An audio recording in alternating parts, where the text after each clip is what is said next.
आज का टॉपिक है illustration 47, forfeiture of partly called up shares and the reissue in different cases. कर लें।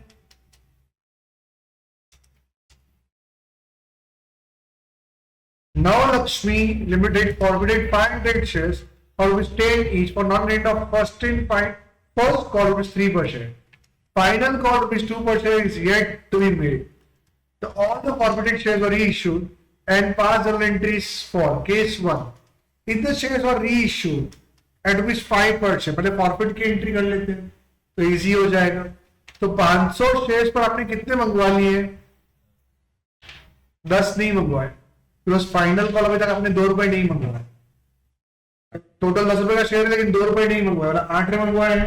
तो 500 इंटू 8 आपने मंगवाए होंगे, तो मंगवाया तो आपने पूरे पूरे कैंसिल करने हैं। अच्छा, आपने कितने नहीं खाए? 3 रुपए नहीं खाए, तो 8 में से 3 रुपए नहीं खाए, मतलब बाकी के 5 रुपए आपने खा लिए, तो फॉरफीचर में 5 रुपए आएंगे और 3 रुपए फर्स्ट कॉल के आपने नहीं खाए।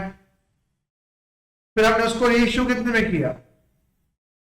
तो बैंक से कितने आएंगे? 5 रुपए। तो आपने बैंक से 5 रुपए, अधिकार आप कितने के दोगे? 8 के। जितने कैंसिल किए उतने ही दोगे। तो यूटिलाइज कितने करोगे? 3 रुपए। आ गया? Any doubts? आपने खाए 5, यूटिलाइज किए 3, तो बाकी के 2 रुपए कैपिटल में चले जाएंगे। Any issues? क्लियर है बेटा? चलिए नेक्स्ट लेते हैं। सेम क्वेश्चन, फॉरफीचर की एंट्री तो सेम ही आएगी क्योंकि हमने 8 खाए हैं, कैंसिल किए, खाए 5 है, यूटिलाइज 3 के, ये एंट्री तो सेम ही रहेगी। आपने रीइश्यू कितने में किया?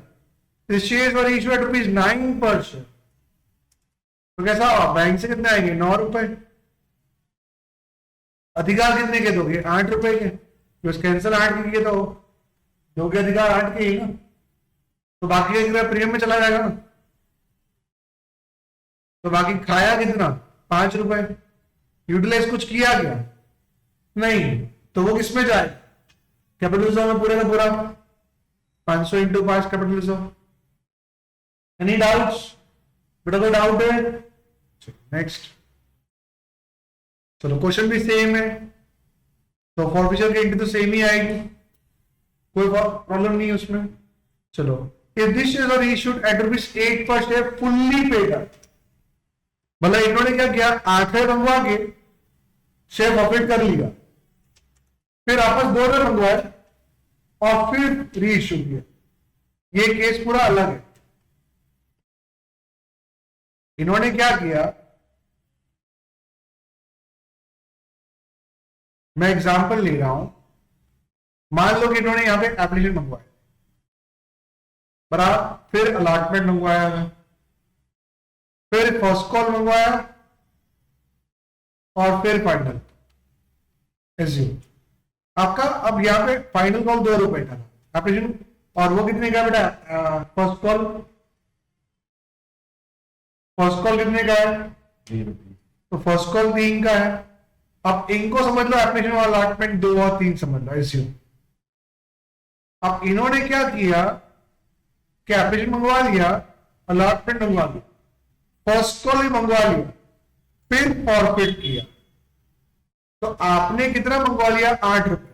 तो देखो, आपने 8 रुपए मंगवा लिए तो 500 इंटू 8 कर दिए। खाया कितना आपने? 5 रुपए एप्लीकेशन और अलॉटमेंट। और कितना नहीं खाया? 3 रुपए। तो 3 रुपए आपके फर्स्ट कॉल में। तो ये आपने एंट्री कब की? फर्स्ट कॉल मंगवाने के बाद आपने यहां पे एंट्री कर ली, किसकी? फॉरफीचर। Got it? फिर क्या किया? इन्होंने कॉल मंगवाया और फिर री इश्यू कर रहे हैं। फॉरफिट तो फर्स्ट कॉल के बाद ही कर दिया था, मतलब जो उनकी एंट्री हो बराबर ही है, पर री इश्यू कब किया? फाइनल कॉल मंगवाने के बाद री इश्यू। तो री इश्यू कितने में होगा?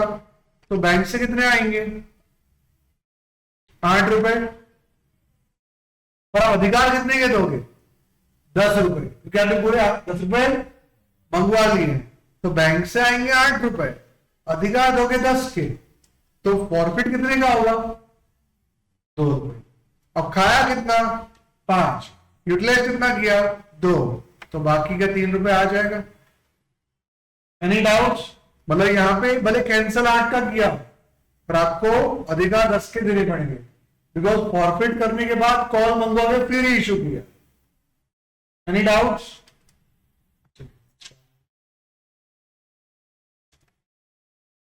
So sum same, forfeiture same.